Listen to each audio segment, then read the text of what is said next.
Throughout its lifespan, the RPG genre has experienced peaks and valleys in terms of quality. The past decade has been a high point for these kinds of video games, with titles that managed to wow fans worldwide and help change the industry, like The Witcher 3 and Persona 5. This list highlights the greatest RPGs that were released between 2015 and 2025, and games can come from anywhere in the world. As long as it has RPG mechanics like turn-based fights, magic, monsters, character creation, jobs, or experience points, it can make the list. Oh, and one more thing, it has to be amazing. These games are the kinds of titles that people are still talking about after a decade. Perhaps the most shocking entry on the list, or at least it would have been before launch. Before Yakuza Like a Dragon, the Yakuza series was known for its beat-em-ups and silly mini-games. Yakuza Like a Dragon changed everything, becoming one of the best JRPGs of its era. Starring Ichiban Kasuga, a mobster leaving prison and finding his former gang has changed. Yakuza Like a Dragon skews its perception of the world to match his. Being a massive Dragon Quest fan, Ichiban sees the world in terms of turn-based fights.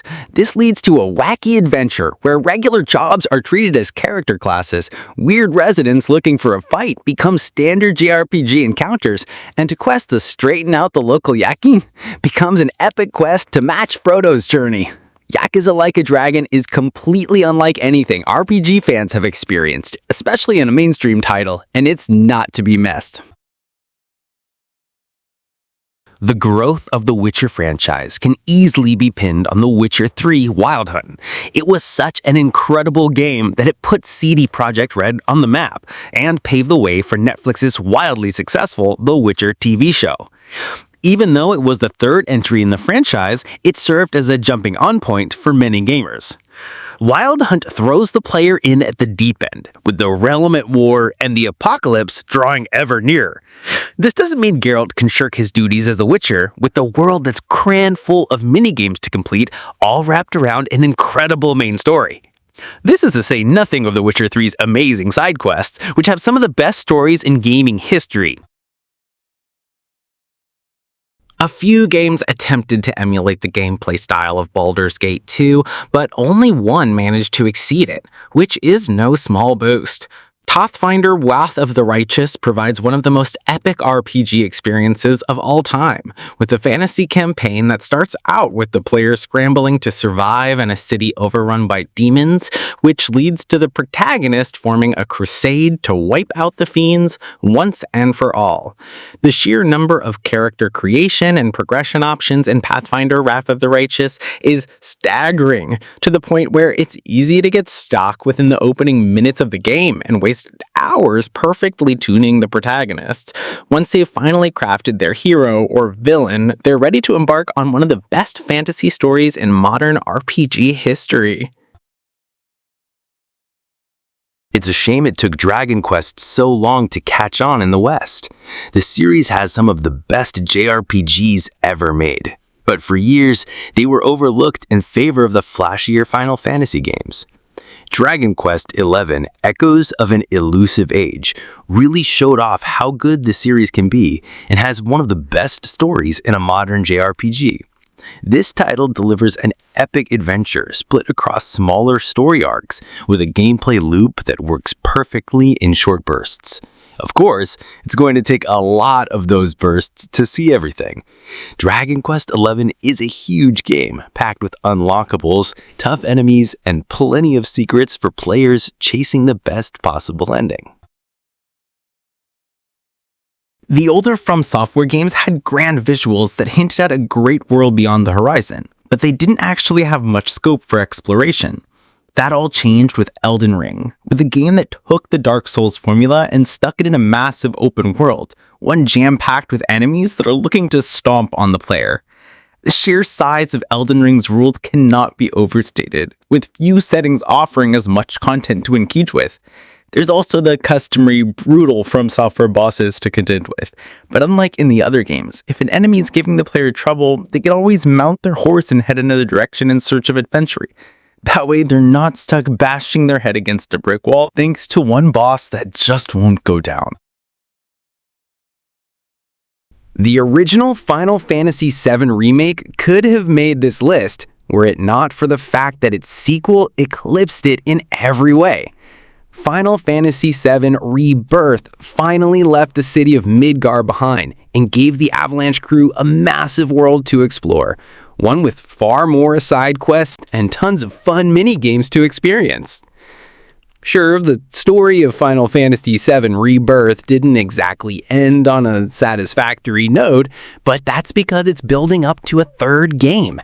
The rest of the experience is top-notch, with an amazing narrative and one of the best battle systems in any action RPG to date, especially when it comes to controlling an entire adventuring party in battle.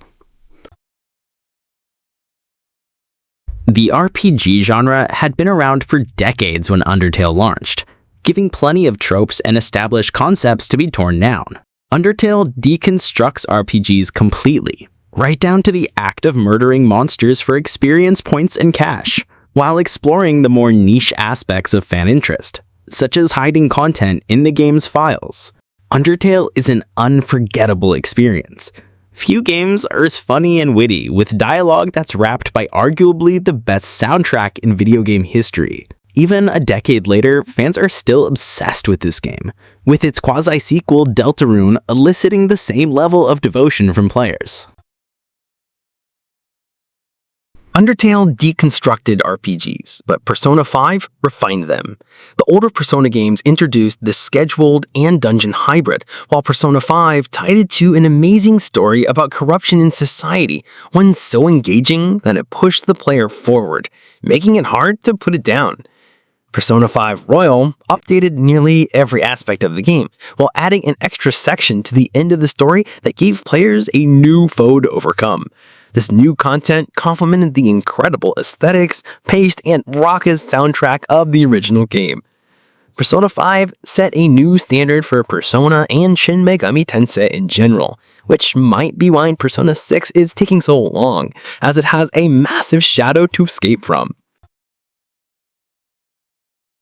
Elden Ring proved how well From Software's style could work in an open world, but that experiment shines best on its own. When it comes to pure quality, the studio still hasn't topped Bloodborne. Set in a gothic city crawling with monsters, Bloodborne abandoned the shields and cautious gameplay of Dark Souls in favor of something faster, more aggressive, and far more punishing. Players had no choice but to adapt, mastering its brutal combat to survive bosses that push the limits of skill. As for atmosphere, Bloodborne has yet to be topped. Its haunting blend of gothic horror and Lovecraftian influence creates a world where every shadow hides something unspeakable.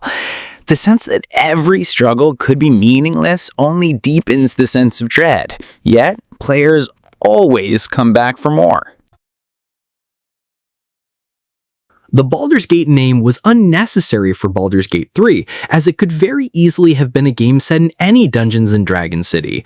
Larian Studios' masterpiece is so far removed from Baldur's Gate 2 that it eclipses it in every way, which is no small boast considering that game's also a classic. Few games emulate the feeling of playing Dungeons & Dragons than Baldur's Gate 3. The sheer number of options for dealing with problems makes every playthrough feel distinct, with the game rewarding players for their ingenuity, throwing some of the best party members in RPG history, and the results is a masterpiece that shook up the industry with a game that other entries in its genre will be unfairly compared to for years to come.